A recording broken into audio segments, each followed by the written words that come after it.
Entonces, ¿por qué hacemos evaluación preparatoria? Porque hay un montón de cirugías al año, casi 100% de la población entra a cirugía de manera anual, el 85% son cirugías no cardíacas y esto nos permite identificar y evaluar riesgos individuales que nos permitan modificarlos, o sea, evaluar los riesgos que son modificables y no modificables y bueno, trabajar a partir de esto.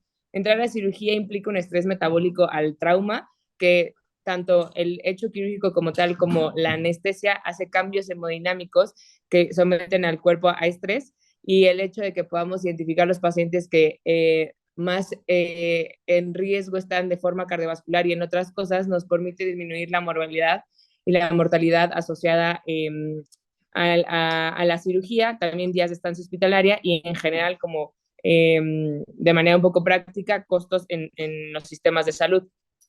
Entonces, de las complicaciones es una tabla de las complicaciones en general que hay, que hubo en una cantidad de años de cirugías, de todo tipo de cirugías. Podemos ver que son un montón. Probablemente las más frecuentes tienen que ver con infecciones y reingreso a quirófano, que es la línea que tienen acá arriba, las estrellitas. Pero por acá abajo vemos que está infarto agudo al miocardio, enfermedad renal, lesión renal aguda, EBC, muerte y paro cardiorrespiratorio. Y aunque definitivamente no son las más frecuentes, estas que están acá abajo son las más graves y las que mayor mortalidad y mayor morbilidad generan a largo plazo. Entonces, muchas de las guías o de las intervenciones que vamos a ver a continuación están enfocadas en disminuir los efectos adversos cardiovasculares mayores. Que este concepto, que lo conocemos como MACE en general, ha cambiado y cambia dependiendo un poco de qué consideran los diferentes artículos o guías que utilizan, que puede ser desde muerte cardiovascular, infarto no fatal y EBC no fatal. Algunos le agregan angina inestable o falla cardíaca aguda, pero específicamente para cirugía no cardíaca, las guías europeas de cardiología utilizan, o sea, es el compendio de estas 6 cosas, ¿no? Que son infartos, falla aguda, arritmias, TEP, EBC y muerte cardiovascular en general. Entonces, cuando hablemos de MACE a lo largo de la presentación, estamos hablando de esto prácticamente.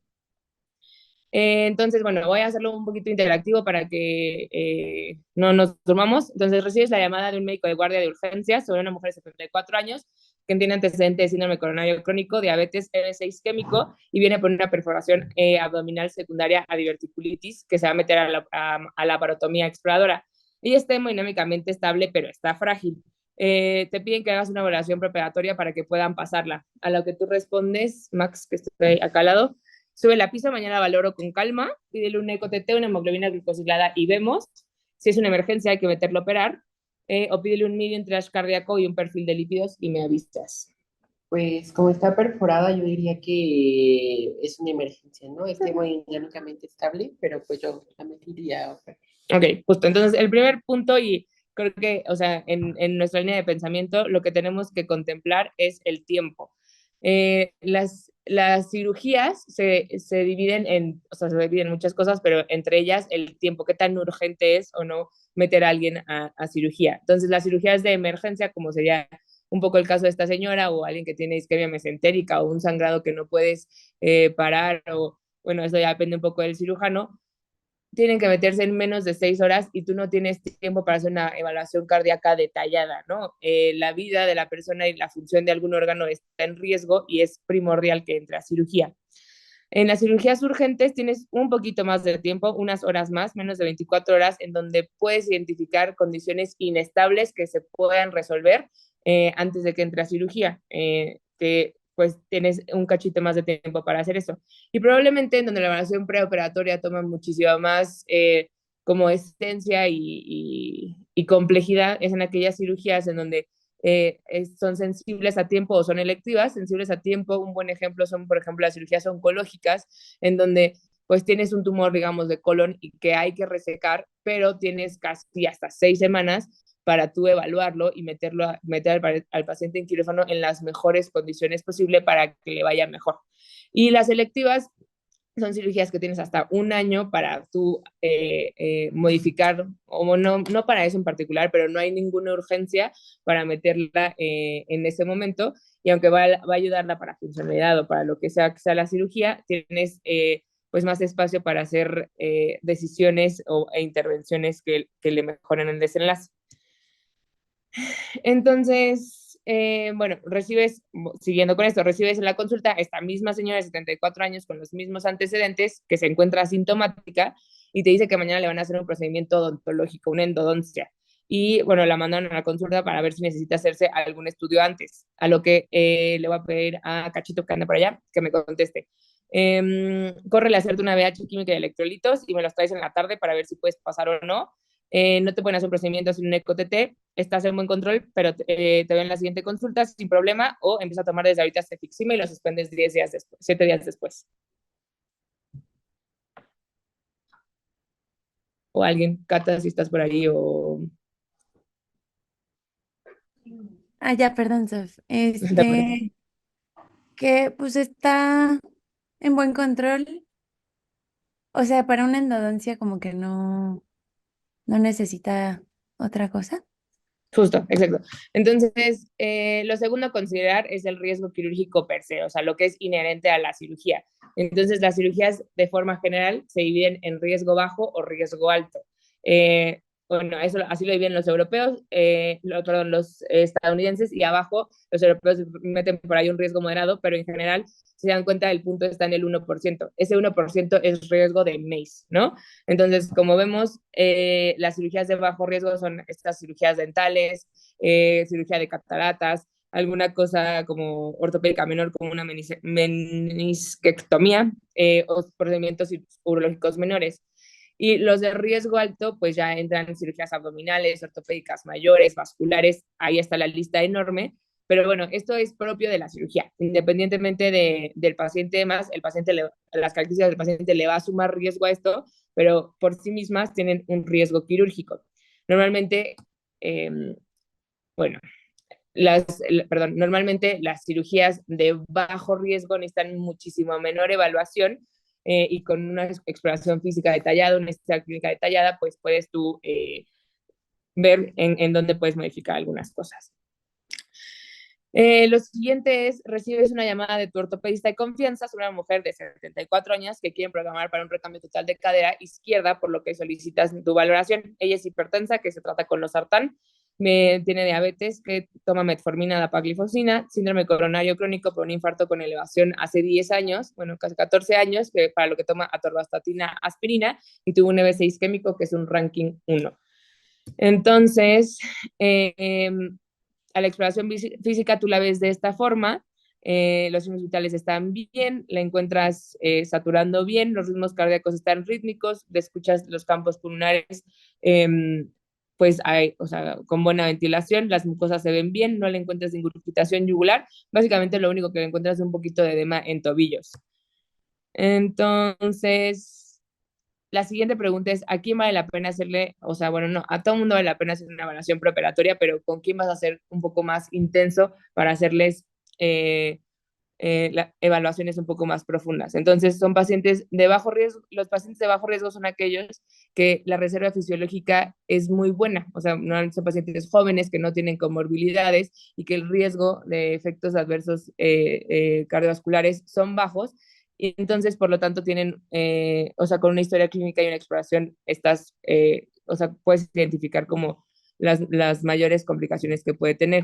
Sin embargo, los pacientes con una reserva fisiológica reservada, como sería esta persona, en donde ya tienes cardiopatías, ya tienes enfermedades cardíacas, enfermedades cerebrales vasculares, una edad avanzada, o sea, uso de medicamentos crónicos varios, entonces su reserva fisiológica es menor. Y ahí vale la pena que seamos un poquito más intensos en la evaluación.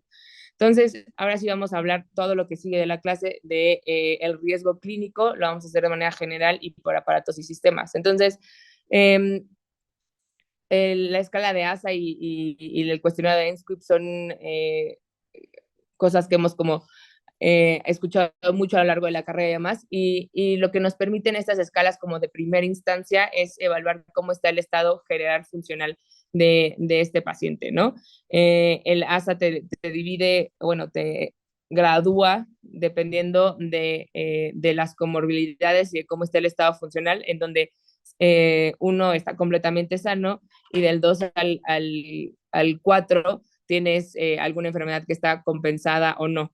Entonces, en este paciente, por ejemplo, usando el caso de esta señora, esta sería un NASA 3, que porque ya tuvo un infarto previo, tuvo un EBC previo, tiene un stent previo, y entonces como que te da como una primera impresión de cómo está esta persona, ¿no? En dónde está parada. El ASA no está hecho para evaluar riesgo de complicaciones cardíacas, pero se ha relacionado a que ASAs más chicos pues van a tener menor riesgo de complicaciones cardíacas y ASAs más grandes tendrán mayor riesgo de complicaciones cardíacas, y por lo tanto hay que ser como más cuidadosos en cuanto a cómo va a entrar la cirugía.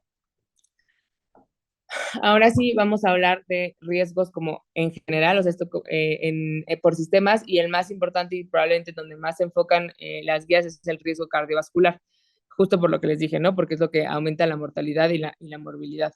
Entonces, el primer paso siempre va a ser identificar una enfermedad que esté inestable o urgente. ¿Eso qué quiere decir? Si tú estás evaluando a alguien que va a entrar a cirugía y ves que está con disnea, que tiene angina, le escuchas un soplo nuevo, lo ves con edema periférico, pues entonces probablemente hay algo ahí que no esté bien en la parte cardíaca, y lo que tú tienes que identificar es que si esta persona está en falla cardíaca aguda o en falla cardíaca crónica descompensada, en choque cardiogénico, si tiene alguna valvulopatía severa que tú no sabías que tuviera, o está con una arritmia inestable, digamos FA inestable o demás, o algún bloqueo. Entonces, de primera instancia, si identificas eso, no significa que, o sea, se suspende la cirugía, sino tienes que arreglar eso antes de que un paciente pueda entrar a la cirugía. Quedamos que específicamente en las que son sensibles a tiempo, en las que son electivas, y bueno, si tienes un poco de tiempo, en las que son urgentes. Una vez que descartaste esto, o sea, que este paciente no está en esas condiciones, entonces tú puedes seguir haciendo una evaluación un poco más detallada de cómo está el riesgo cardiovascular de esta persona, si tiene ya alguna enfermedad cardiovascular y cómo está la capacidad funcional. Yo me voy a basar específicamente en las guías europeas, en donde ellos nos dan como estas 5 herramientas para evaluar todo esto que les estoy diciendo. Las primeras 2 son herramientas que normalmente son al interrogatorio, y ya con esas tomas la decisión si vas a hacer pruebas invasivas, no invasivas, o el uso de biomarcadores. Entonces, ¿cómo evaluar la capacidad funcional de alguien? Pues la capacidad funcional en general, es un marcador de reserva cardiopulmonar, y son los equivalentes metabólicos, los famosos METs, que tiene una persona tanto para su requerimiento basal como cuando la sometes a estrés. La forma real de evaluar esto, o sea, como digamos que el gold standard, es una cosa que se llama CPET, en donde haces una prueba de esfuerzo y mides cuántos oxígeno consumes y cuántos CO2 sacas, ¿no? Y dependiendo de la actividad física que haces. Esto no es viable hacerlo para todos ni necesario, pero han hecho escalas como que correlacionan con la actividad física que hace uno al día a día a lo que sería tus equivalentes metabólicos. Idealmente, alguien tiene que tener más de, o sea, como el corte son más de 4 METs para que pueda entrar como de una manera segura a una cirugía mayor.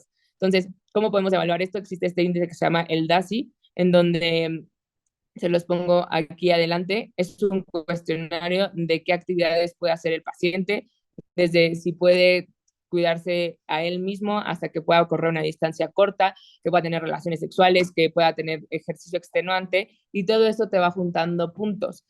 Normalmente, para que un DASI te dé un equivalente de 4 METs, es aproximadamente de 10, o sea, son 10 puntos o 14 puntos de DASI, ya te da por lo menos 4 METs. Sin embargo, el hecho que tengas menos de 34 puntos, a veces menos, o sea, también dicen menos de 25 puntos, ya es un predictor de complicaciones cardíacas mayores. Entonces, de esa manera lo puedes hablar. Hay otros cuestionarios que puedes hacer, por ejemplo, el hecho de hacer ejercicio vigoroso, que pueda subir más de 3 escaleras, o sea, pisos de escaleras, ya te da más o menos un equivalente de 8 metros. Pero bueno, el DASI es una cosa que está en las calculadoras y que puedes usar fácilmente. Otra cosa que puedes evaluar como de manera conjunta, o que evalúas de manera conjunta después de que evalúas la capacidad funcional, que ahorita les voy a decir qué vas a hacer con esa información, son las escalas de riesgo cardiovascular. Aquí las guías europeas nos presentan 5 de ellas. Sin embargo, las que están más utilizadas, o las que se usan como más de forma generalizada, es el RCRI, o que lo que conocemos también como el LI, si dan cuenta, es una escala que se creó a finales de los años 90, en donde utiliza variables clínicas como enfermedad isquémica, EBC, historia de falla cardíaca congestiva, que sea diabético con uso de insulina, enfermedad renal crónica, y que por sí mismo vaya a entrar a una cirugía de alto riesgo. Esto nos da un puntaje que nos estima el riesgo de efectos adversos mayores, específicamente aquí infarto, o sea, como paro o muerte cardiovascular. Sin embargo, hay una escala mucho más reciente que se ha propuesto y que ya está más en boga, que es el AUPHAS-2. El AUPHAS-2 evalúa además más que como ya la historia, sino que tenga síntomas de angina o disnea, que sea mayor de 75 años, que tenga anemia, cirugía vascular o cirugía de urgencia. Y también, o sea, predice lo mismo, pero utilizando otras variables. En general, un poco o sea, como la comparación y la crítica de ellas es que el RSRI puede sobreestimar el riesgo de muerte, mientras que el AUJA, si se dan cuenta que tiene aquí, o sea, como metido cirugía vascular, es un poquito más sensible y específico para este tipo de cirugías. Las dos se pueden utilizar, pero bueno, se ha propuesto la nueva. Utilizando el ejemplo de esta misma señora, tú le calculas que tiene un DASI de 3.45 puntos, que equivale más o menos a 4.40 METs. Le calculas un RSRI que te da de 3 puntos, que más o menos son 15% de MES, y una AUJAS de un punto que es 1.6. Si se dan cuenta, el RSRI está mucho más alto, por eso se dice que un poco sobreestima la mortalidad, y el AUJAS de 1.6. Con esto, les presento un poco qué vamos a hacer con esta información. Estas es las guías de la AJA, que es un algoritmo, la verdad, muy sencillo, que como que si lo tienen en la cabeza funciona muy bien. La primera parte es un poco lo que ya platicamos, o sea, si es una cirugía de urgencia, va a pasar a cirugía, ¿no? Si no es una cirugía de urgencia y tú puedes identificar rápidamente que esta persona tiene una condición cardíaca inestable, vas a arreglar la condición cardíaca inestable antes de pasarlo a cirugía. Ahora, si no es en esos dos casos, entonces tú te preguntas cómo está el riesgo perioperatorio. Y por escalas de riesgo, el RSRI, el AUPAS o lo que sea, está más de 1%, entonces está menos del 1%, entonces puede pasar a cirugía, ¿no? O sea, su riesgo es muy bajo. Pero si no es así, si está más del 1%, tú te preguntas cómo está su capacidad funcional. Lo puedes valorar con el DASI o lo puedes valorar con, o sea, una forma como de equivalentes de METs. Si tiene más de 4 METs, aquí te sugieren que ya podrías pasar la cirugía. Que si usamos el ejemplo de esta señora, pues sí tiene más de 4.4 METs, pero recordar que el cuestionario que tú le haces de DASI tiene que ver con qué tanto se puede mover, y esta señora tiene algo en la cadera que no le permite moverse. Entonces, pues está un poco sesgado la evaluación del DASI, o sea, no está completa, porque más que tú sepas qué tanto es la reserva cardiovascular, pues hay una limitación en el movimiento, ¿no? Entonces, pues se toma como, o sea, lo tienes que tomar con cautela, digamos, aunque te haya salido más de 4 meses. Y si no tienes esto, entonces te tienes que preguntar si hay algo que puedes hacer, o sea, si hay algo que estás evaluando que va a modificar cómo le va a ir en el procedimiento, y con eso vas a tomar decisiones. Los europeos lo presentan de una forma distinta, en donde ellos a todos aquellos pacientes que son mayores de 65 años, que ya tienen alguna enfermedad cardiovascular o que tienen algún riesgo, y van a entrar a cirugía de intermedia a alto riesgo, entonces vale la pena que los evalúes con electrocardiograma, biomarcadores y la capacidad funcional, que es lo que ya habíamos visto. Entonces, ¿de dónde salen el uso de biomarcadores? Pues la troponina y el BNP tienen pronóstico y predictivo para acciones cardíacas que son similares a las escalas, o sea, como que te dan una evaluación más de cómo le va a ir y cuánto riesgo tiene este paciente.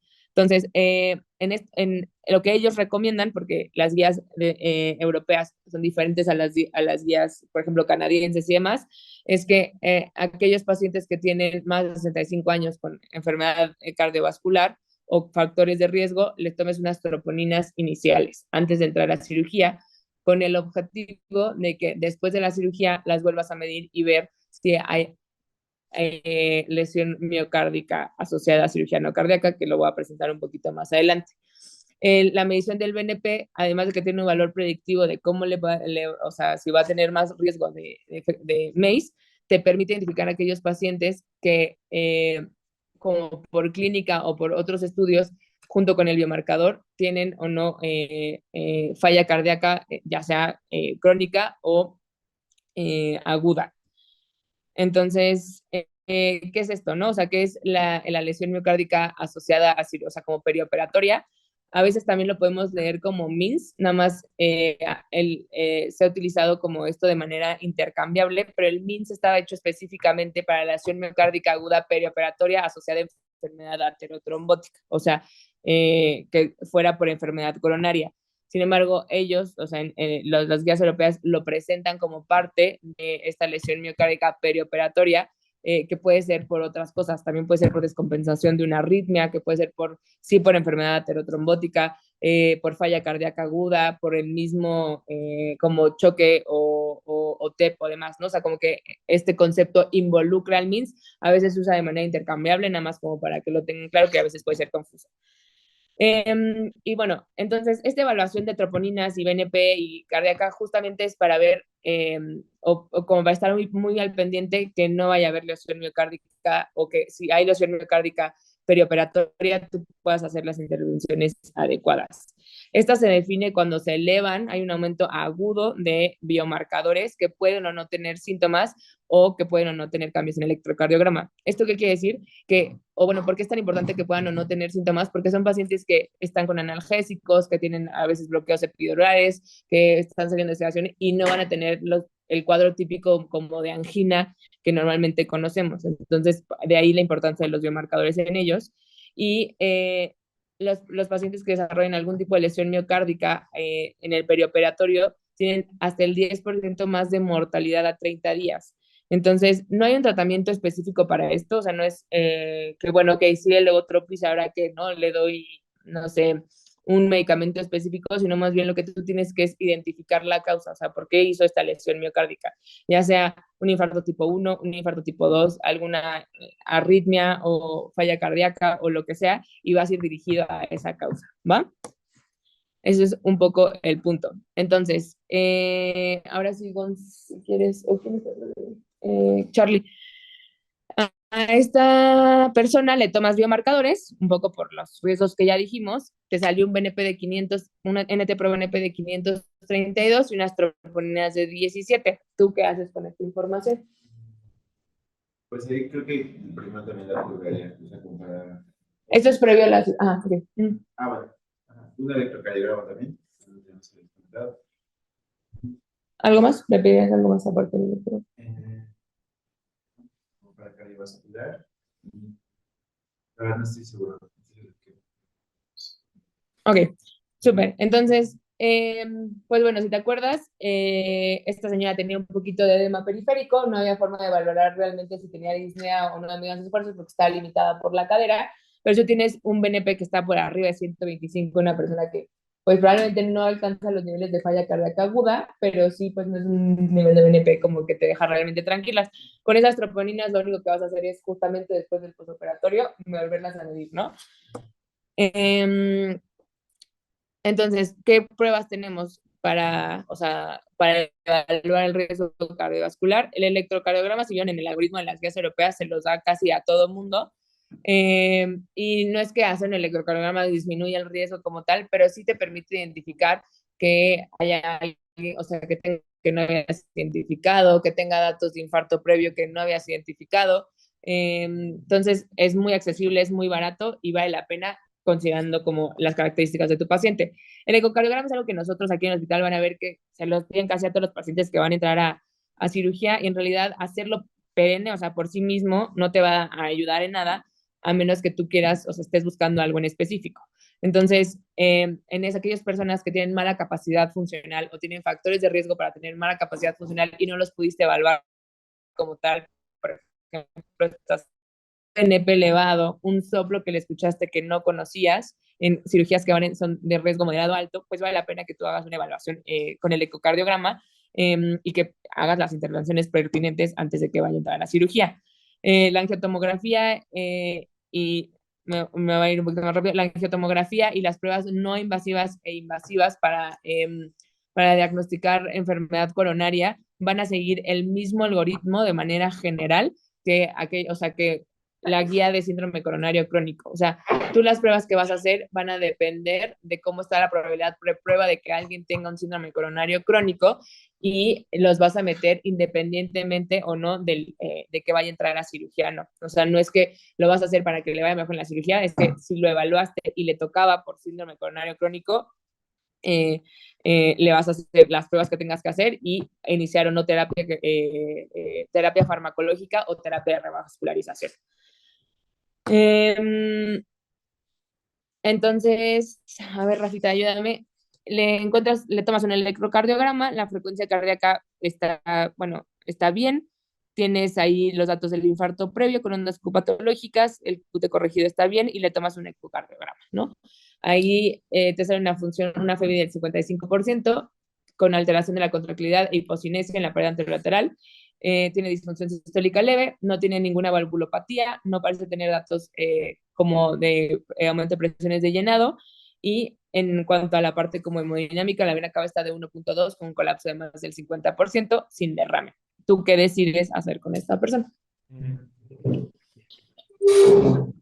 Pues no sé, un poco por los datos que hay como Ay, de infarto previo, posible isquemia, ahorita harías como o sea, algo diagnóstico, una angiografía.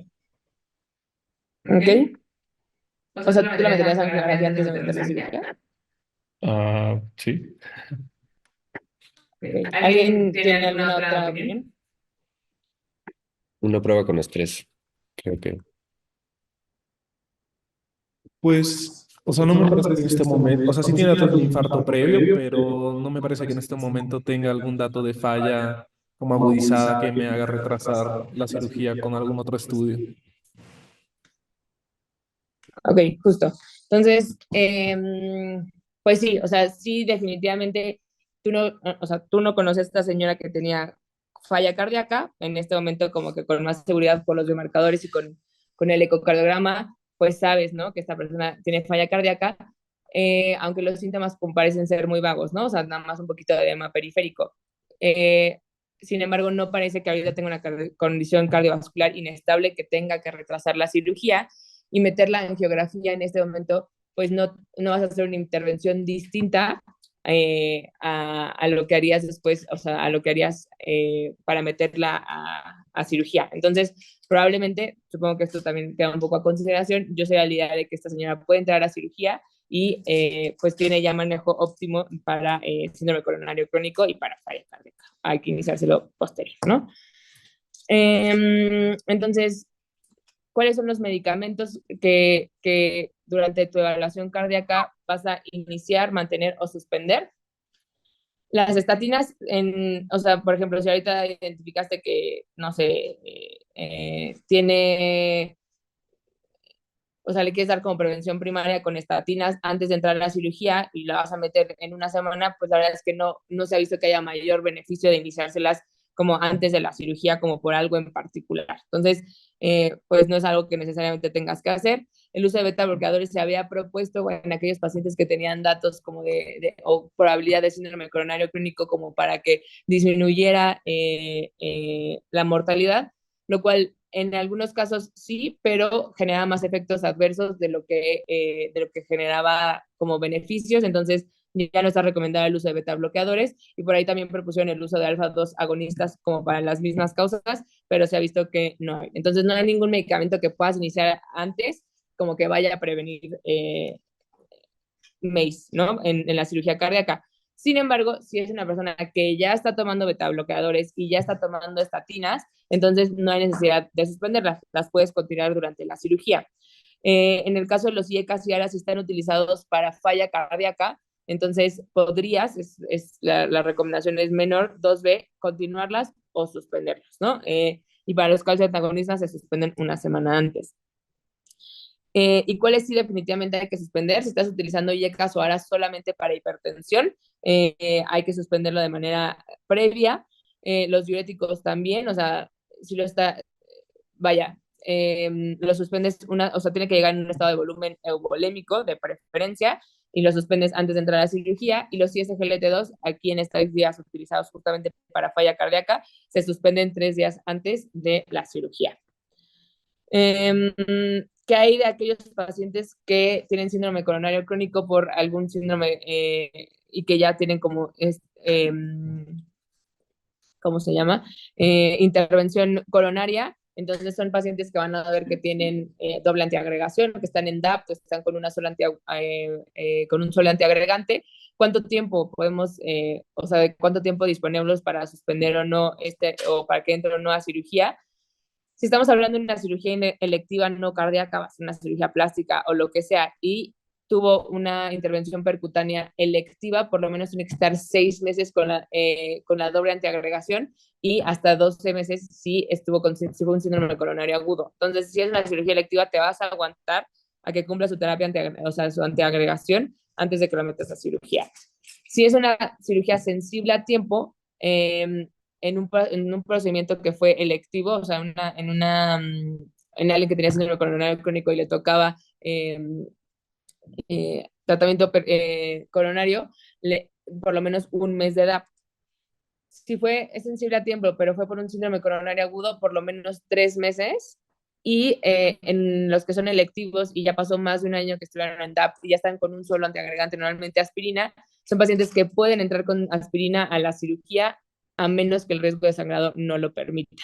¿Y cuáles normalmente son las cirugías que no te permiten entrar con aspirina? Pues las intracraneales, las espinales, las vitreoretinales, en donde sí vale la pena que suspendan la aspirina por lo menos 7 días previos a la cirugía. Entonces, esta señora que ya tenía 10 años, que pasó su infarto y que ya no estaba con aspirina, podríamos meterla con aspirina a la cirugía. Voy a continuar con la parte pulmonar. Entonces, este es como el siguiente sistema que tenemos que tener en cuenta. El riesgo pulmonar aumenta en las cirugías de abdomen superior, tórax, cabeza y cuello, por razones anatómicas y en la parte abdominal por el inflado del gas cuando es por la paroscopía. Y pues bueno, obviamente en pacientes que tienen enfermedades pulmonares previas, tabaquismo, falla cardíaca, obesidad o apnea obstructiva del sueño. ¿Cuáles son estas complicaciones pulmonares? Las más como importantes es infecciones, neumonía postoperatoria, falla respiratoria, derrame pleural, atelectasias y neumotórax. Las definiciones se las dejo ahí, pero bueno, en general como tenemos, estas son las complicaciones como más frecuentes. Y cómo vamos a evaluar una persona que esté en riesgo. Hay muchas escalas, las que aquí nos proponen por las guías de la Mayo es la Gupta, tanto para falla respiratoria como neumonía, ARISCAT, y para tamizaje para SAUS, el Stop Band.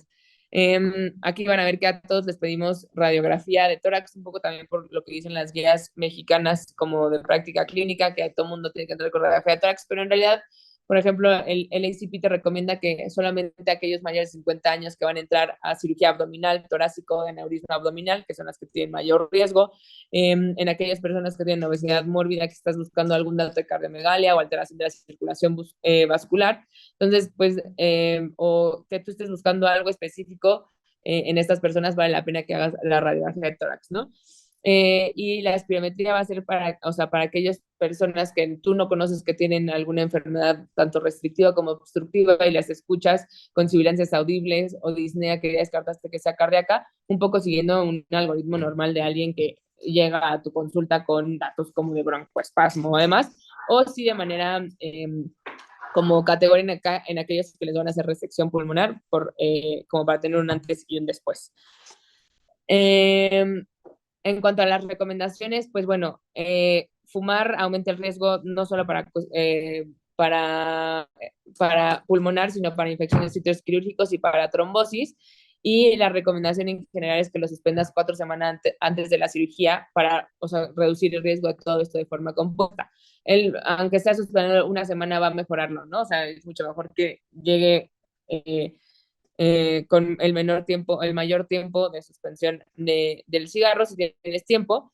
Y el tamizaje para SAOS lo haces un poco, o sea, si vas a tener el tiempo suficiente para después diagnosticar por polisomnografía, apnea obstructiva del sueño, y que entre pues ya después, o sea, ya con un tratamiento y como con los cuidados específicos, con los parámetros de su CPAP y demás, perfecto. Pero si no, o sea, si se lo tamizaste ayer y entra mañana a cirugía, pues es una cuestión que va a utilizar más anestesio para ver si van a requerir CPAP, por ejemplo, en el transoperatorio o un tiempo después en el postoperatorio.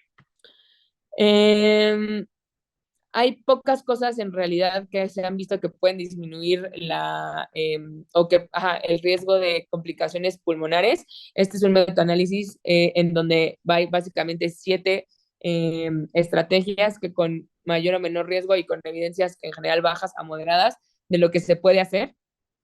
Lo que ven arriba es una cosa que se llama protocolo ERAS. El ERAS son guías específicas dependiendo de la cirugía a la que va a entrar, en donde se dan recomendaciones, por ejemplo, al tipo de anestesia, al tipo de ventilación, al uso de catéteres, o sea, como que son como algoritmos protocolizados dependiendo de las cirugías, y simplemente, o sea, no son específicas para el pulmón, el puro hecho de que utilices un protocolo estandarizado para un tipo de cirugía específico ya te ayuda. En general, todas contemplan la deambulación temprana, que retires las ondas de manera temprana, que la evaluación hemodinámica sea guiado en metas, y bueno, esa por sí mismo disminuye el riesgo postoperatorio. Aquí, algo que yo no tenía tan claro, el uso de mucolíticos profilácticos no significa que le vamos a dar lisomucil o ambroxol a todos, pero en aquellos pacientes que tienen mayor riesgo, por ejemplo, pacientes con EPOC o bronquiectasias, o que tengan en general como mal manejo de secreciones, se ha visto que dar mucolíticos profilácticos podría mejorar un poco el desenlace en cuanto a las complicaciones pulmonares. La presión positiva y la ventilación de protección alveolar son cosas que realmente hacen el servicio de anestesio, nosotros no tanto. Ellos lo evalúan en cuanto a cómo está la talla y demás, o las condiciones del tórax del paciente. Lo que sí podemos hacer, y al igual que la analgesia epidural, ¿no? El hecho de que utilices menos opioides o benzodiazepinas de manera intravenosa y más bien tengan este catéter epidural que permite el mejor manejo del dolor, disminuye la restricción a la respiración. Y lo que sí podemos hacer nosotros es la fisioterapia respiratoria profiláctica y el uso de líquidos intravenosos de manera dirigida a metas. Entonces, las técnicas de expansión pulmonar, la que sea, ya sea espirometría incentiva, percusión, vibración, ejercicios respiratorios y de tos, o sea, no hay una encima de la otra, pero el hecho de que las inicies antes de la cirugía, específicamente 4 o 2 semanas antes de la cirugía, en aquellos pacientes con mayor riesgo, va a mejorar los desenlaces.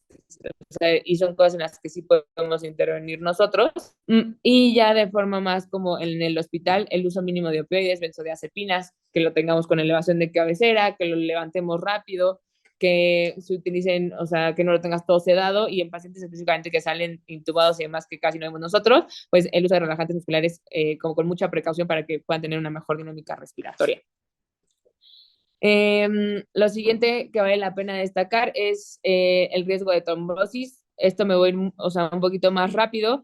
En general, el 25% de los casos de trombosis todavía en el mundo, a pesar de que ya conocemos la profilaxis, la tromoprofilaxis, siguen siendo por cirugías, ¿no? Los riesgos, algunos son inherentes a la cirugía, como la artroplastía de cadera y de rodilla, y bueno, a otros son inherentes al paciente, como que ya tiene una TBP previa, como que tenga cáncer, como que tenga alguna tromofilia en específico. Entonces, esta tablita puede parecer muy sencilla, son las guías de la ASH del 2019, en donde de manera general, porque cada punto son 3 hojas de guía y dependen un poco de la cirugía, casi la mayoría de los pacientes que entran a cirugía mayor van a requerir profilaxis farmacológica, y esta siempre va a ser mejor a la profilaxis mecánica. Ahora, de que le des nada a que solamente le des profilaxis mecánica, vale la pena que le dejes profilaxis mecánica. Ahora, de que le pongas medias de compresión a que le pongas medias de compresión neumática, vale la pena las medias de compresión neumática. Y ellos sugieren siempre iniciar lo antes posible, mientras el riesgo de sangrado te lo pidan, te lo permita la tromoprofilaxis, y que uses esquemas un poquito más largos para cirugías muy específicas. Estas guías abren un capitulito de cada cirugía de forma individual, que nada más, vale, chequenlas, pero ese es como el concepto en general. Y el único score que tenemos en realidad como para evaluar riesgo de trombosis es el Caprini, es un score bastante viejo, pero que bueno, todavía puede guiarnos un poco. El Caprini te da riesgos, básicamente, de trombosis, y dependiendo del riesgo te dice que puedes iniciar, y si tienen un riesgo alto de sangrado, por ejemplo, en una cirugía de riesgo moderado y tienes riesgo alto de sangrado, puedes iniciar con profilaxis mecánica, y al momento en el que tú hayas como disminuido los factores del riesgo de sangrado, ya sea por tiempo o lograste hacer hemostasia y demás, tienes que iniciar la teroprofilaxis farmacológica. Específicamente para la cirugía ortopédica, recordarles que son dosis distintas a las que utilizamos para otros tipos de cirugías. En cadera son 30 cada 12 o 40 cada 24. Después de las 12 horas, o sea, en un tiempo la verdad es que bastante corto, y de rodillas son 30 cada 12 después de las 12 horas del postquirúrgico. Puedes utilizar DOACs, que ahí les dejo las dosis, y en estas cirugías en particular, la termoprofilaxis se puede extender, o se debería extender hasta 35 días después de la cirugía, y no solamente de 10 a 14 días, porque son las cirugías que tienen mayor riesgo de trombosis. El riesgo de sangrado, que es un poco lo que usas en la balanza contra el riesgo de trombosis, va a depender de las comorbilidades del paciente y los medicamentos que esté tomando. Entonces, nosotros estamos muy acostumbrados aquí a todos pedirles una BH y unos tiempos, como un poco por tranquilidad, pero en general, o sea, les vas a pedir la BH y los tiempos a aquellos pacientes que tú crees que van a sangrar mucho, o que tienen algún medicamento que pueda alterar los tiempos de coagulación, o alguna enfermedad que puedan alterar los tiempos de coagulación. O sea, el punto de pedirlos es porque va a tener algún impacto esa cirugía, ¿no? Probablemente una cirugía de catarata podría entrar si tú no tienes ningún factor de riesgo, sin una hemoglobina o unos tiempos de coagulación. Los riesgos son inherentes a la cirugía. Esta clasificación es muy similar a la clasificación de riesgo de MACE de las guías cardíacas. Entonces, una cirugía mayor ortopédica además tendrá mayor riesgo de sangrado que aquellas que no, que son dermatológicas u oftalmológicas, y de eso va a depender un poco tanto lo que vas a pedir como evaluación, como también la tromboprofilaxis que vas a tener. Estas siguientes las van a discutir en la clase de Sebas Musquiz, entonces no voy a profundizar en ellas, pero son aquellos pacientes que ya están tomando algún tipo de anticoagulación o algún tipo de antiagregante. ¿Qué vas a hacer con ellos? Y depende básicamente del riesgo de sangrado que tengas, ¿no? Aquellos que tengan menor riesgo de sangrado podrán continuar durante la cirugía con tanto warfarínicos como antiplaquetarios, y dependiendo del riesgo del sangrado vas a hacer puenteos. Pero bueno, esto lo vamos a discutir en la clase más adelante. Lo mismo pasa con los DOACs. Y siguiendo en la parte gastrometabólica, el ayuno, que es algo que pues siempre hacemos, nada más que tengamos claridad en cuanto a los tiempos. Esto es con el objetivo de reducir el riesgo de broncoaspiración, por lo menos 8 horas una comida copiosa, y 2 horas para líquidos claros, en donde se incluye el café sin leche. Entonces, si alguien se tomó un vaso con agua previa a la cirugía, no hay que entrar en pánico, o sea, pueden entrar perfectamente a cirugía y no va a pasar nada. No hay necesidad de utilizar procinéticos o inhibidores de bomba de protones de forma rutinaria, y por ahí se había propuesto con el otro, o sea, si tú tenías la duda si sí estaba en ayuno o no estaba en ayuno, utilizar un ultrasonido como dirigido como al estómago para ver si tenía ahí residuos gástricos. Pues no es algo que se haga de manera rutinaria, pero probablemente lo vamos a ver un poco más adelante en algunas sugerencias. En cuanto al abuso de consumo por alcohol, esto en general aumenta el riesgo de infecciones sistémicas y de sitio quirúrgico. Ay, no te preocupes. Y la forma de tú saber si, o sea, esto se hace en la consulta en general, si alguien tiene un problema por abuso de alcohol, es con esta como estudio de tamizaje, que es el Audit C, en donde arriba de 9 puntos tiene mayor riesgo de abstinencia, estancia prolongada y necesidad de terapia intensiva. Entonces, si tú puedes y tienes el tiempo de intervenir en esto, en que entre en un programa, pueda tener medicamentos y demás, antes de que entre una cirugía, por ejemplo, electiva, pues perfecto, ¿no? Es el momento de actuar. pero si no, o sea, si de todas maneras tienes que entrar a la cirugía y tienes menos tiempo, son pacientes que tienen riesgo de abstinencia, que los vas a estar siguiendo con cuestionarios o clínicamente, el que usamos aquí es el CWAR, y vas a iniciarle profilaxis dependiendo de cómo lo vas viendo clínicamente, ¿no? Aquellos pacientes que tienen diabetes, que van a entrar a cirugía, que los vemos muchísimo y normalmente para eso nos hablan, o sea, tienen mayor riesgo en general de infecciones, neumonía, sepsis y riesgo cardiovascular. ¿Y cómo los vamos a evaluar? Pues una hemoglobina glucosilada a todos, sí, no porque la cifra nos vaya a decir si puede pasar o no, o sea, en general no es como un semáforo, sino para ver en dónde estamos parados, ¿no? Y qué tanto tiempo tenemos para nosotros modificar esta cifra en cuanto a modificar cómo está el tratamiento farmacológico y que entren a cirugía.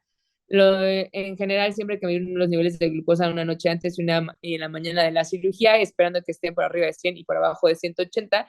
Y si es posible que entren a cirugía en la mañana para que podamos tener mayor control del ayuno y de los fármacos. Aquí les voy a poner los ejemplos como de qué fármacos se deben o no suspender antes de la cirugía. De forma general, la mayoría, tanto la metformina como las sulfonilureas, las tiazolinedionas, los GLP-2 y especialmente los SGLT2 3 días antes tienen que suspenderse. Aquí, por ejemplo, te ponen que el DPP4 se puede tomar ese mismo día. Pues sí, o sea, no es así como que debe de tomarse, pero puede tomarse ese mismo día. Pero en general, o sea, como quiero que se queden, porque aquí vemos muchísimo, los ISGLT2 tienen mayor riesgo de cetoacidosis diabética y glicémica, ¿no? Entonces, esos hay que suspenderlos 3 días antes y los previos normalmente con que los suspendas un día antes de la cirugía. En cuanto al uso de insulinas, eso también, no me acuerdo si vamos a ver en una clase como de manera mucho más detallada, pero recordar que si están usando de larga acción, se da y se la ponen en la noche, se da el 70 al 80% de la dosis habitual, y si se la ponen normalmente en las mañanas, se ponen 50% de la dosis en las mañanas. Lo mismo pasa si están utilizando NPH, y para los que utilizan basal bolo, los bolos con rápidas, el día previo se usa la dosis normal, y obviamente el día de la cirugía no se da el bolo.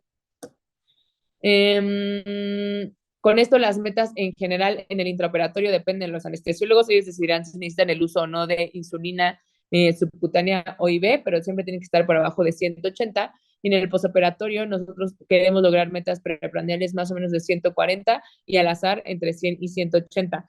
Y en la medida de lo posible que pueda iniciar la vía oral lo antes posible. Si no, mientras, pues es el uso de esquemas basales o esquemas de corrección. Y aquellos pacientes que están utilizando glucocorticoides, pues tienen mayor riesgo de tener como esta insuficiencia relativa de la secreción de cortisol. Entonces, ¿quiénes son los pacientes que están en mayor riesgo? Aquellos que están tomando más de 5 equivalentes de prednisona en alguna otra presentación, o de prednisona, que llevan más de 3 semanas con estas dosis, o que en los últimos 6 a 12 meses habían tenido más de 5 en más de 3 semanas. O sea, como estas son las personas que tienen mayor riesgo y a las que les vas a dar dosis de estrés, ¿no? Y que tienes que estar como mucho más al pendiente. Entonces, si estás en esta condición y va a entrar una cirugía de alto riesgo como cardíaca, oncológica o abdominal mayor, le vas a dar la dosis de estrés, que es la que ven ustedes aquí, después le vas a dar 50 cada 8 y después vas a ir haciendo un tapering hasta llegar a su dosis habitual. Si la cirugía es de un riesgo moderado, entonces la dosis de estrés es menor y solo son 3 días de 25 cada 8 y después regresas a su dosis habitual. Y probablemente aquellos que es una cirugía menor se va a tomar la dosis de ese día y nada más, ¿vale? O sea, aquí les dejo el QR de las guías SPACI de medicamentos específicos. Hay recomendaciones para cada tipo de medicamentos. Hablé yo nada más como de los 2 más frecuentes y quizá como que más vemos, pero bueno, también para hormonales, urológicos, algunos otros cardiovasculares. Les dejo las guías y si quieren luego lo platicamos un poquito más. Ya casi por acabar, el riesgo infeccioso. Esto es, o sea, no es una receta de cocina. O sea, la intención de dar profilaxis antibiótica es para evitar las infecciones de sitio quirúrgico, que esto disminuye los días de hospitalización, disminuye las la mortalidad, pero el antibiótico que tú elijas tiene que tener la menor, o sea, tiene que producir los menores efectos adversos, tiene que modificar de manera, o sea, preferentemente no modificar tanto la microbiota del paciente o del hospital, y tiene que ser activo para los patógenos que son más propensos al sitio quirúrgico. Entonces, en el QR que tienen ahí arriba son las guías australianas, que son del 2019, en donde ellos, así como siendo muy general, te dicen, valora el riesgo individual, porque no es lo mismo un paciente que está inmunosuprimido o que no, que tiene desnutrición o que no, que ha estado expuesto a múltiples hospitalizaciones previas, que ha tenido infecciones previas con organismos multidrogoresistentes, que aquel persona que va a entrar completamente, como digamos que virgen a antibióticos, ¿no? Entonces, eso es lo primero que tienes que saber. Después tienes que evaluar el tipo de cirugía, ¿no? En esta clasificación creo que ya la tenemos, o sea, la habíamos olvidado un poco, pero las heridas pueden ser limpias, contaminadas e infectadas. Entonces, va a depender mucho del tipo de herida que vas a hacer, pues un poco los antibióticos que vas a elegir. De manera general, o sea, las infecciones de sitio quirúrgico tienen que ver con los microorganismos de la piel, que son cocos gram positivos. Entonces, por eso en la mayoría de las cirugías vamos a utilizar cefalosporinas de primera y segunda generación. Cuando ya vamos a entrar al tracto gastrointestinal o urológico, entonces pues entran o sea, como a colación los bacilos gram negativos y los anaerobios, y específicamente para aquellas cirugías, ya sea cardíacas o donde vamos a insertar alguna prótesis, pues tenemos que considerar Staphylococcus aureus, que puede ser o no sensible a meticilino, y eso vale la pena que hagamos un tamiz, o sea, como un hisopado nasal para ver en qué tanto, o sea, en dónde estamos parados con respecto a la colonización por Staph aureus, específicamente para ese tipo de cirugías. Ahora, otra variable importante es el tiempo. No hay ninguna necesidad que empiece una semana antes ni que se suspenda una semana después de la cirugía, con que se inicie de 0 a 30 minutos o hasta 120 minutos antes a la cirugía, o sea, como es el tiempo adecuado, y la repetición de la dosis va a ser solamente en aquellos pacientes, o sea, si la vida media de ese antibiótico, o sea, si la cirugía duró más de una vida media del antibiótico, si hay un sangrado muy, muy, muy profuso, más de 1.5, o en aquellos que tienen quemaduras extensas, como por o sea, por la barrera de la piel. En general, no hay que dejarlo más de 24 horas, y ni el hecho de que se queden con un drenaje va a hacer que requiera más antibiótico, ¿no? Creo que el caso distinto hay que identificar, por ejemplo, si alguien entró a una apendicectomía porque tiene apendicitis perforada, pues tu tratamiento antibiótico va dirigido hacia eso, probablemente con una cefalorina y metronidazol o lo que sea, y no es un antibiótico profiláctico a la cirugía. O sea, tú estás tratando un proceso infeccioso, va a entrar con ese antibiótico y va a seguir los días que requiera el proceso infeccioso. Entonces, como que identificar muy bien si este paciente ya está infectado y le estás dando un tratamiento para la infección y no le vas a agregar nada profiláctico, o es un paciente que no está infectado y que le vas a evitar, ¿no? Como una infección del sitio quirúrgico. Aquí es un ejemplo, no lo voy a detallar, pero es para que vean, por ejemplo, en algunos beta-lactámicos, de acá arriba, cuál es la vida media, ¿no? Y cuándo se tiene que repetir si se pasa esta vida media. Hay 1000 tablas de esto, les dejo ahí los QRs como para que ustedes lo tengan muy en mente. Y ya estoy por acabar. Otras consideraciones en aquellos que están en terapia de sustitución renal, los enfermos renales crónicos en terapia de sustitución renal, idealmente que lleguen eubolémicos a la cirugía, que tengan la hemodiálisis previo al día de la cirugía, o si les toca 2 o 3 días, o sea, como lo más cercano a su ciclo de hemodiálisis. Súper, súper importante los nefrotóxicos y ajustar los fármacos a función renal. En aquellos pacientes con enfermedad hepática crónica, especialmente Child B y Child C, hay centros especializados tal cual para ese tipo de personas, pero lo que siempre tenemos que meter, o sea, tener en mente es que tienen que estar eubolémicos, tenemos que corregir la coagulopatía y evitar el uso de opioides y sedantes. Y para aquellos que tienen el tratamiento inmunosupresor, por ejemplo, con metotrexate, hidroxicloroquina, leflunomida y sulfasalacina, son fármacos que se pueden mantener durante el perioperatorio, pero los biológicos, normalmente, o sea, de preferencia que entren lo más alejado del ciclo y lo más cercano al siguiente ciclo, ¿no? Para que estén como en pues, la curva más bajita del tratamiento inmunosupresor. Me gustaría decirles que no existen perfiles prequirúrgicos estandarizados. Todo esto tiene que ir dirigido a lo que tiene el paciente, que puede ser solamente una historia clínica y una VH, hasta pacientes que necesiten ecocardiograma o prueba de estrés o espirometría. O sea, esto es muy dependiente del tiempo del paciente y de qué tanto realmente lo que diagnosticas va a cambiar para que entre a cirugía. Los puntos claves es que lo primero ya se los dije, las complicaciones cardiovasculares no son las más frecuentes, pero son las que tienen mayor mortalidad y morbilidad. Las cirugías urgentes y de emergencias priorizan la vida y la función, entonces no tienes todo el tiempo para hacer una BPO así con todo lo que implica. No hay pruebas de rutina y el hecho de que tú identifiques factores de riesgo que no se puedan modificar, o sea, que no puedes hacer pues tú nada al respecto, tiene la intención de que tú estés con un monitoreo mucho más estrecho de las complicaciones que pueda haber y identificar aquellos que tienen factores de riesgo modificables es para que tú puedas hacer las intervenciones que en realidad sí modifiquen el riesgo y tengan incidencia en las complicaciones. Listo. Gracias.